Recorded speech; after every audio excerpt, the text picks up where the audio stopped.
السلام عليكم ورحمة الله وبركاته. بنبدأ بسم الله والحمد لله والصلاة والسلام على سيدنا رسول الله محمد صلى الله عليه وسلم. أهلا ومرحبا بكم أيها الإخوة الأحباب في عالم السياسة العجيب الذي نسمع كل يوم ونرى فيه الأعاجيب. ماذا لو أخبرتكم اليوم أن حكام الخليج ليسوا إلا دمى في مسرح كبير، عرائس خشبية ممسوكة بخيوط ما يحركونها من فوقهم ويصفونها في صفوف تدار بأوامر سمبسونية، وهناك من يديرهم من خلف الستار وهم أصحاب المحافل الذين يرسمون مصير الشعوب العربية، وقراراتهم تنفذ بمكالمة هاتفية وهم الحكومات الخفية. الحقيقة الوحيدة التي تظل واضحة تماما هي أن هؤلاء الحكام الجبابرة في الجزيرة العربية الذين أجلسوا على عروش ممالكهم وإماراتهم التي أسستها الماسونية العالمية ضمن مؤامرات طويلة المدى عبر قرون لصالح المحتلين. لو أنك ببساطة نظرت في التاريخ الصحيح ستجد أن الخيانة في هذه العائلات مجرد طابع وراثي تناقلها الأبناء من الآباء من الأجداد، وكان أولهم جدهم الذي تآمر مع فلان وفلان من التاريخ المعلوم وليس مجهول. أولها كان مع أول صك ملكي واعتراف بتلك الممالك والإمارات في تاريخ هذه الأرض من أقل من قرنين من الزمان. فدوما ما توارثوا العمالة والغدر عبر تاريخهم من مطلع قرن الشيطان من نجد، ودينهم وديدنهم هو المؤامرات السياسية من أول الدولة التأسيسية التي أسست بالدعم الغربي لتحقيق مخططات التقسيم والتقطع ونهب ثروات العرب وإرسالها لأوليائهم المحتلين.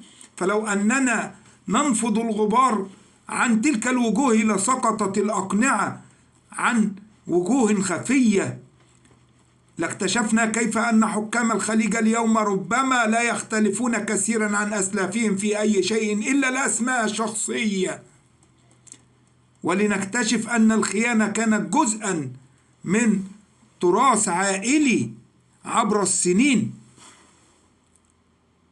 ولو نظرنا لوجدنا أن التاريخ دائما ما كان يعود ليأخذ حقه، فلن يمر الوقت طويلا قبل أن تسقط الأقنعة وتعلن الحقائق والأدلة والبرهان، فيصدق الصدق ويكذب الكذب ويخرس الرويبضة ودعاة أبواب جهنم.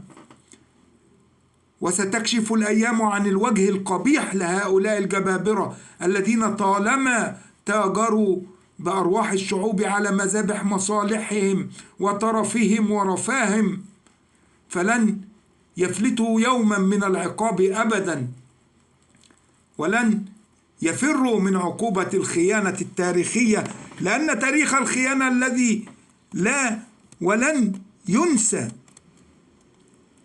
ولأن أيديهم ما زالت ملوثة بدماء الشرفاء من أجيال الأمة عبر السنين. ولكن هل تلام شعوب تلك الدول على مناصرتهم والتطبيل لهم، أم يقع كل اللوم على من زوروا التاريخ وضللوا الناس وسردوا الأكاذيب التي أصبحت مرآة مزيفة للواقع؟ فإذا كانت الجزيرة العربية اليوم قد تحولت إلى مملكة العبيد الجدد، فنسأل الله أن يجعل الأجيال القادمة تكتب لهم تاريخا مشرفا يليق بهم وبإسلامهم اليوم أحبتي في هذه الحلقة سنكشف لكم أن المنطقة الخليجية أصبحت حديقة خلفية لمصالح الأعداء والمحتلين، بينما جدرانها مليئة بالمخاوف التي ما تلبث أن تظهر علانية.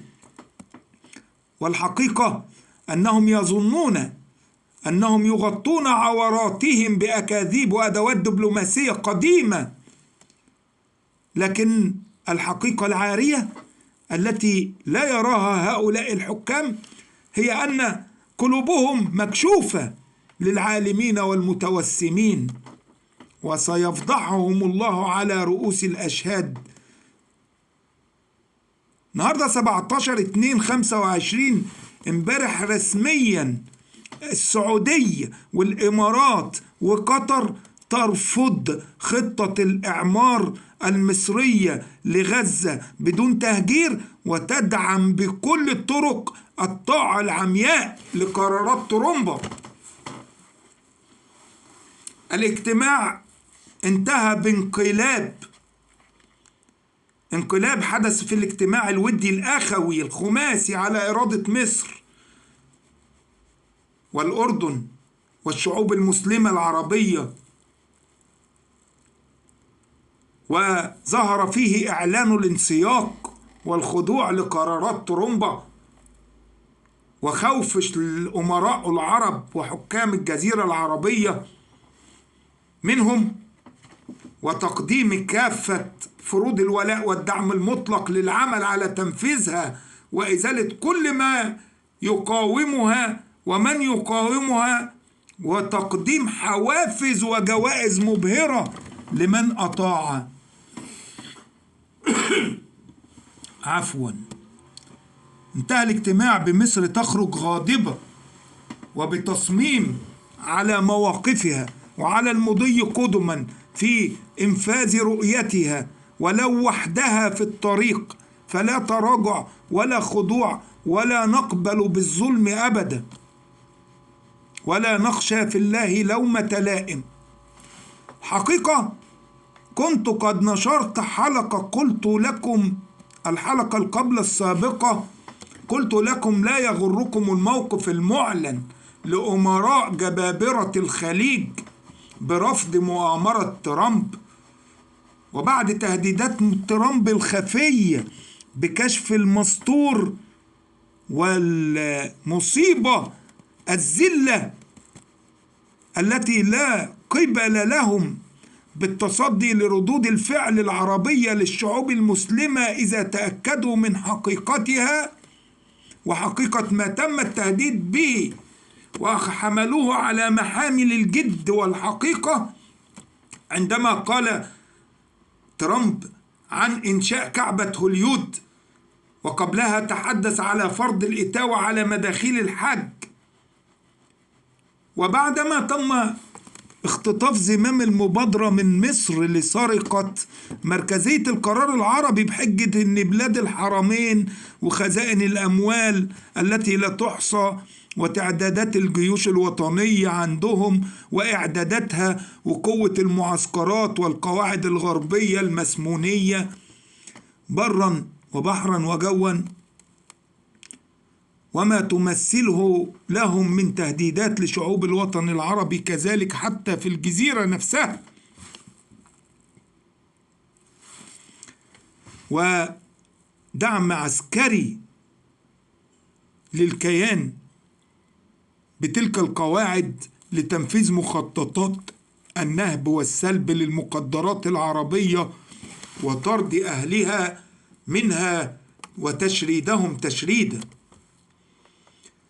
البداية كانت من يوم ما خرجت أول بادرة ورد فعل من تعطيل اجتماع القمة العربية بحجج جداول الأمراء لامتصاص غضب الشعوب، حتى تم تحديدها بعد 3 أسابيع من يوم 8 ليوم 24. كان لكسب الوقت لتهدئة الشعوب وامتصاص الصدمة، وكان لاختطاف الزمام المبادرة من مصر بعقد لقاء في السعودية. وللأسف ظهرت بعدها مؤامرة مؤتمرات المصالحة الأكبر في السعودية، وإبراز دور السعودية كوسيط عالمي دولي في مصالحة أمريكا وروسيا وحل النزاع ووقف الحرب الأوكرانية الروسية. وتم تسليط الأضواء الإعلامية بزخم على الاجتماعات والقرارات والزيارات والدور السعودي العظيم في أكبر القنوات والصحف عربيا ودوليا بإنفاق ودعم مادي كبير ودعم سياسي من المحافل لكي يقدموا السعودية كزعيم أكبر وقوة مهيمنة في الأراضي العربية، وتحييد الدور المصري العربي مع عمل تعتيم وصمت تام على اللقاءات والنقاشات والقرارات التي تتخذ في شأن غزة والحرب العربية عامة في غزة والضفة والشام ولبنان وليبيا والسودان والعراق. لا حديث عنها ولا بحث حقيقي عن حل لها من هؤلاء الأمراء الكذابين، وكأنها هوامش لا قيمة لها أمام الحدث الأعظم في الكون، هو مصالحة أمريكا وروسيا وإنهاء الحرب الأوكرانية. الحقيقة الخفية خلف كل ما حدث هو غاية اختطاف القضية وخفض الصوت وتسكين التصريحات والشعوب، وسعي لنقل مركز القرار في القضية الفلسطينية من مصر للخليج والسعودية، وتقديم الأخيرة كزعيم أوحد كبير للأمة العربية للإسلامية للإمساك بزمام الأمور والقرار بعدما تفلتت الزمام من القوى المعادية المقابلة. فجاء دور الأمراء بطرق خبيثة ودعم دجالي، ثم جاءت بعدها لحظة الإعلان عن تأجيل القمة العربية لأسباب لوجستية، أهمها انشغال جداول أعمال الأمراء الثلاثة. والسبب الثاني تأجيل لإعداد اتفاق مسبق في القمة الخماسية واللقاء الخماسي الأخوي قبل أن تأتي القمة على اتفاق متوافق عليه في القمة الخماسية، ثم بعد اعتراض نسور سماء مصر للقاذفات البي 52 الأمريكية، وبعد حادثة اصطدام الحاملة بعد التشويش عليها حسب تصريحات المتحدث للبيت الأبيض من الكائنات الفضائية، عشنا أياما رأينا تصريحات ومبادرات وإغراءات تقدم لمصر بإلغاء الديون وخفض قيمة الدولار ل7 جنيهات مصري، وهي القيمة الفعلية له الآن بدون عقوبات وكذب ومؤامرات، وتقديم دعم بتكنولوجيات ومليارات الهدايا والامتيازات للعدول عن موقفها وقبولها بالتهجير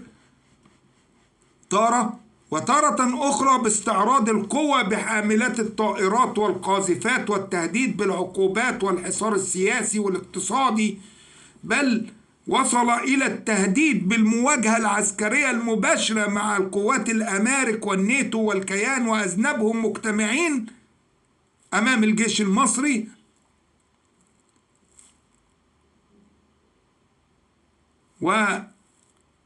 وتسمع في النهاية زيارة رئيس الكونجرس المسمومي وتقديمه الإغراءات وإبداء المخاوف والتحذيرات.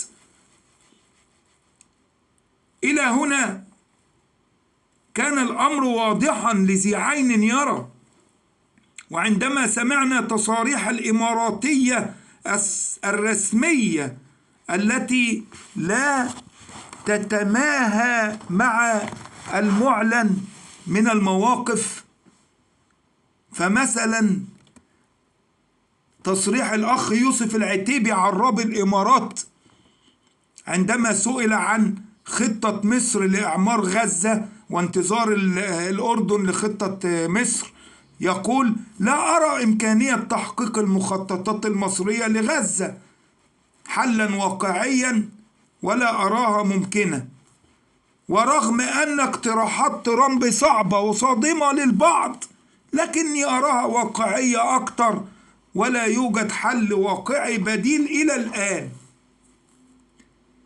هذا ما كان يظهر من خلف الغرف المغلقة. وترى العراب القطري تميم بن حمد يزور إيران فجأة بحجة وجود تهديدات من إيران بضرب قاعدة العديد الأمريكية في الأراضي القطرية، ثم تسمع كواليس الزيارة في الغرف السرية عن تقديم دعم مادي كبير لزيادة حركة الأذرع الإيرانية بالمنطقة وتوجيه المقاومة لأعمال من شأنها تغيير المشهد وصرف الشعوب عما يدور اليوم من تأييد للموقف المصري. يتزامن ذلك في نفس الوقت مع تصريحات موازية لأعضاء المكتب السياسي لحماس في قطر المتنعمين في القصور والرحلات بعيدا عن الجحور وبعيدا عن القصف. ترى كل من الأخ أسامة حمدان وموسى أبو مرزوق وخليل الحية يحدثون الناس باسم البطولة والجهاد، فليتهم يحصلون في النهاية على ما وعدوا من مزايا وجنسيات لمن ينتموا إليهم ويعملوا لصالحهم في الحقيقة، وليته لا تكون لهم نهاية وجزاء سنمار كمن سبقوهم بعد انتهاء صلاحية كل عميل. وأخيرا جاء وقت إعلان الحقيقة، وجاءت القمة الخماسية بالأمس، لحظة إعلان الحقائق. وبعد أن كانت كواليس الغدر والخيانة ترى من خلف جدران الغرف المغلقة، رغم التأييد المعلن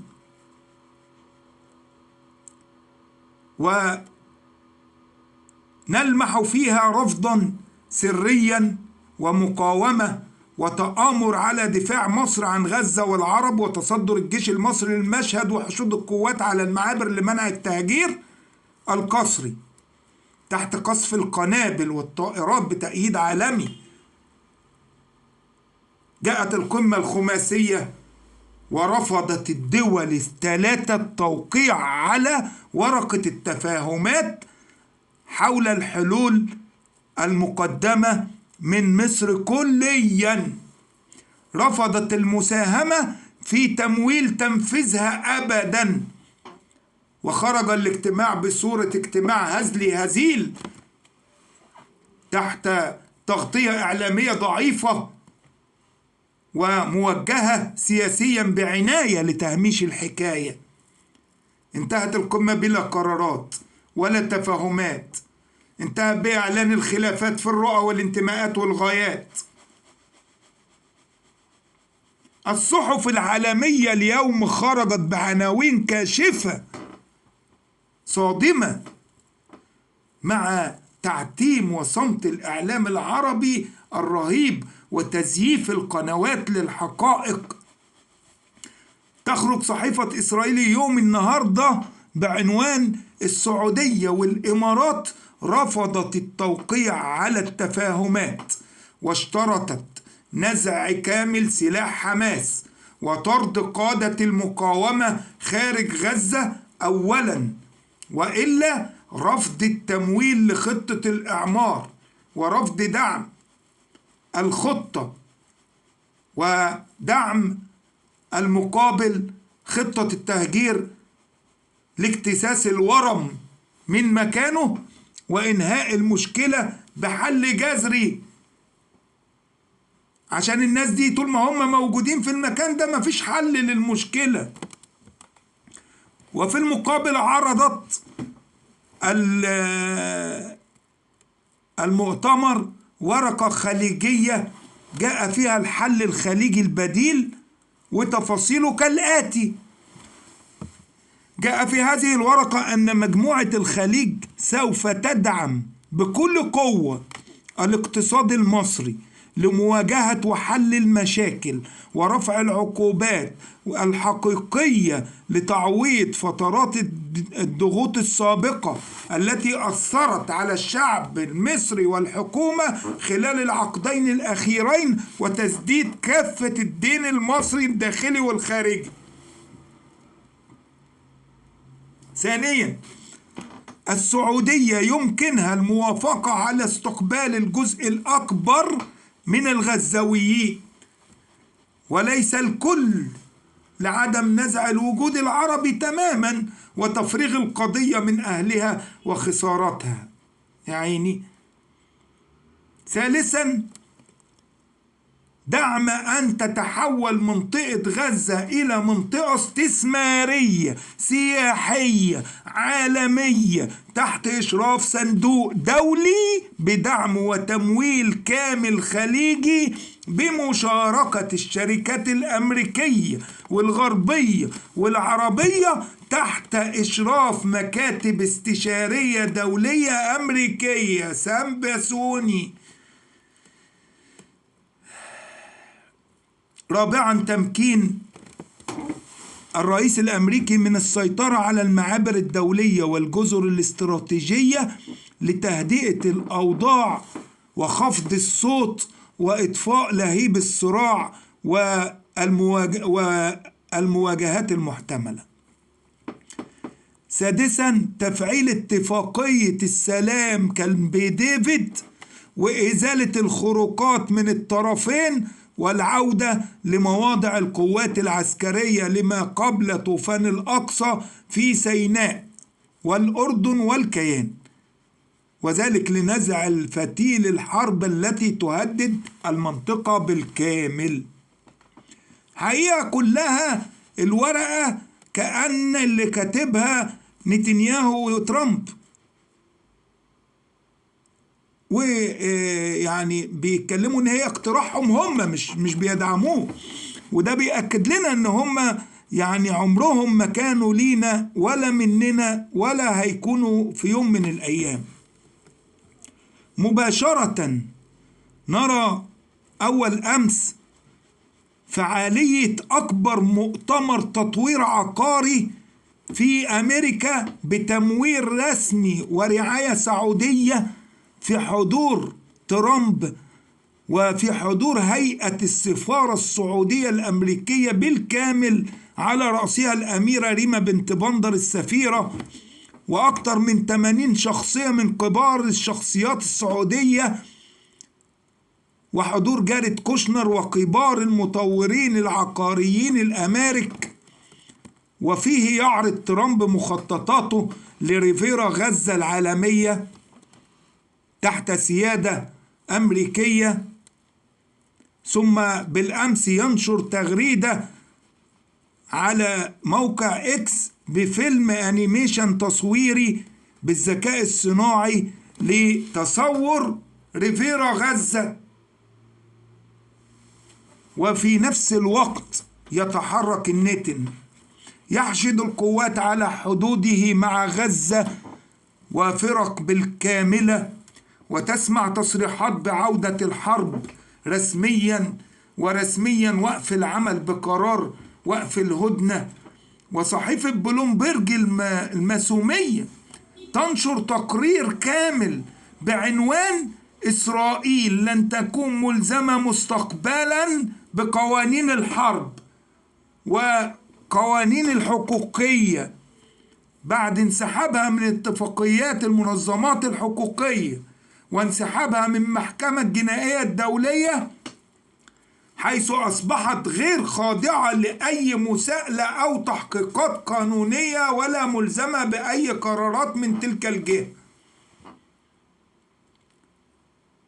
النتن بقى على تويتر يغرد صراحة اليوم، يقول: اليوم نقوم بالفعل بالعمل على تغيير خرائط الشرق الأوسط كما وعدناكم بالأمس، ونمضي قدما بتحقيق الإنجازات والتوسعات. ويعلن تجميد اتفاق وقف الحرب مع غزة. ويرد عليه في نفس التغريدة ترامب يؤيده بزعم عدم الرضا عن حالة الأسرى المفرج عنهم وعن مراسم تسليم الأسرى وظهور حماس.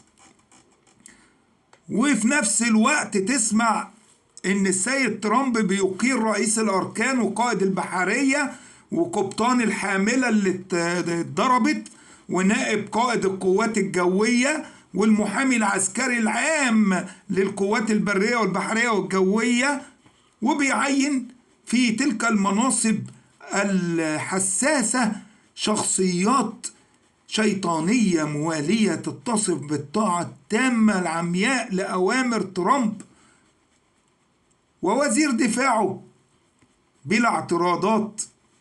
ثم تجده يقيل 5000 من موظفي البنتاجون العسكريين والCIA تزامنا مع تصريحات الاستعداد لمواجهة الشرق الأوسط عسكريا، وتقارير صحفية ومقالات تدفع للمواجهة بكل الطرق السياسية والعسكرية والاقتصادية.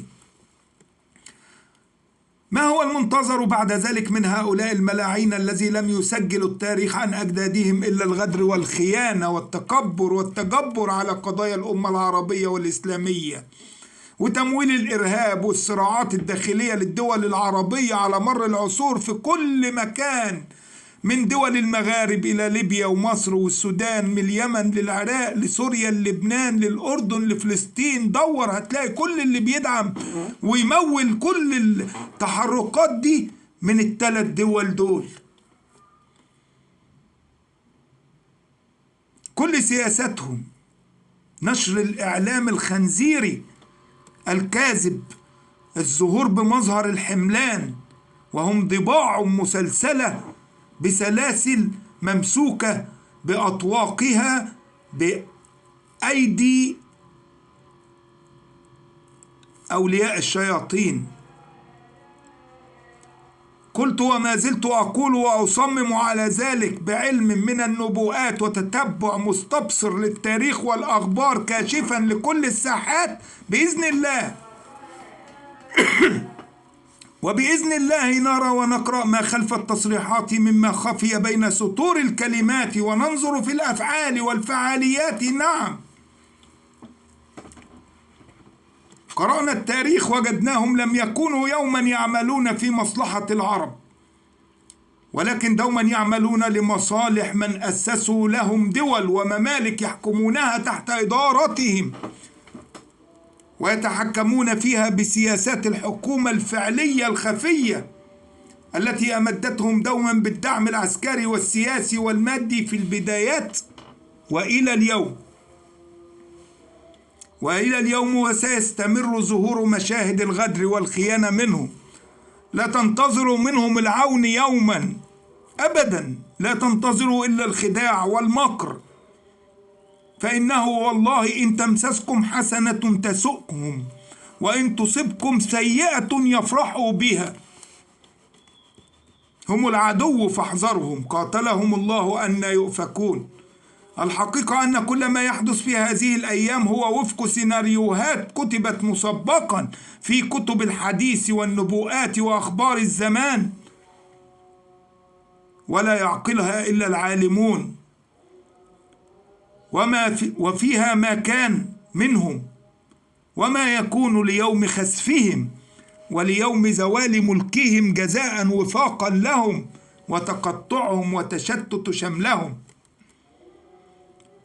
وكتب كذلك أن النصر موعود لمن يقف في وجه الطغيان، لأهل الكنانة وجندها والأدارسة حلفائها والموالي من حولها، والمكتوب بوعد الله آت، وصدق الله الوعد ومن أصدق من الله حديثا، فإن وعد الله حق واقترب الوعد الحق. فلا تحسبن الله غافلا عما يعمل الظالمون، إنما يؤخرهم ليوم تشخص فيه الأبصار، مهطعين مقنعي رؤوسهم لا يرتد إليهم طرفهم وأفئدتهم هواء. ومن يتولى الله ورسوله فإن حزب الله هم الغالبون. ألا فانتظروا نزول الآيات على ملوك الجزيرة وحكامها من الأرض ومن السماوات، ولله جنود الأرض والسماوات وما يعلم جنود ربك إلا هو وما هي إلا فتنة للبشر. سيهزم الجمع ويولون الدبر، فقد مكروا مكرهم وعند الله مكرهم وإن كان مكرهم لتزول منه الجبال. يقول ربنا: ونريد أن نمن على الذين استضعفوا في الأرض ونجعلهم أئمة ونجعلهم الوارثين. ويقول تعالى: ولقد كتبنا في الزبور من بعد الذكر أن الأرض يرثها عبادي الصالحون إن في هذا لبلاغا لقوم عابدين وما أرسلناك إلا رحمة للعالمين. انتظروا الفرج بإذن الله، والنصر من عند الله، وينصرك الله نصرا عزيزا. انتظروا خروج الفرج عقيب الصوم بإذن الله. يخرج صحابي مصر في النصف من برج الثور بسلطان من رب الأرض والسماوات، وبعدها يكون الظهور والآيات والقول الفصل والفتح المبين. يفتح الله له القدس ويهزم على يديه الشياطين، يمكن الله لدين الحق ويظهره على كل دين، يظهره على الدين كله بإذن الله العزيز الغفار القهار. وعد الله الذين آمنوا منكم وعملوا الصالحات ليستخلفنهم في الأرض كما استخلف الذين من قبلهم وليمكنن لهم دينهم الذي ارتضى لهم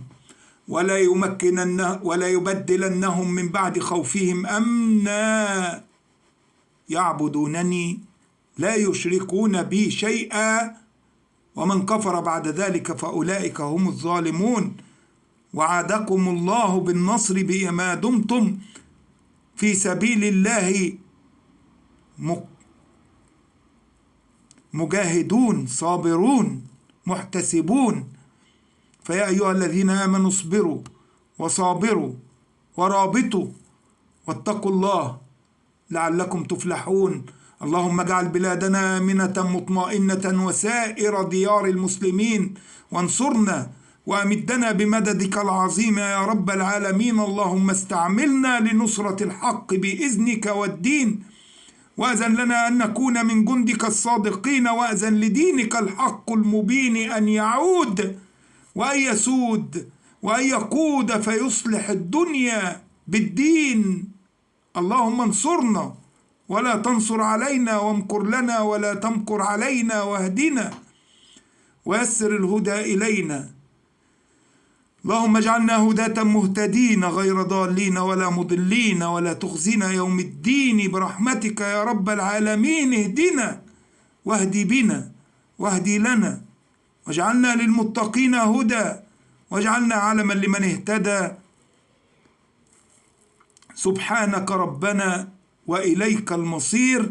سبحان ربك رب العزة عما يصفون، وسلام على المرسلين، الحمد لله رب العالمين. على القلب والوطن دخيلا ونيلا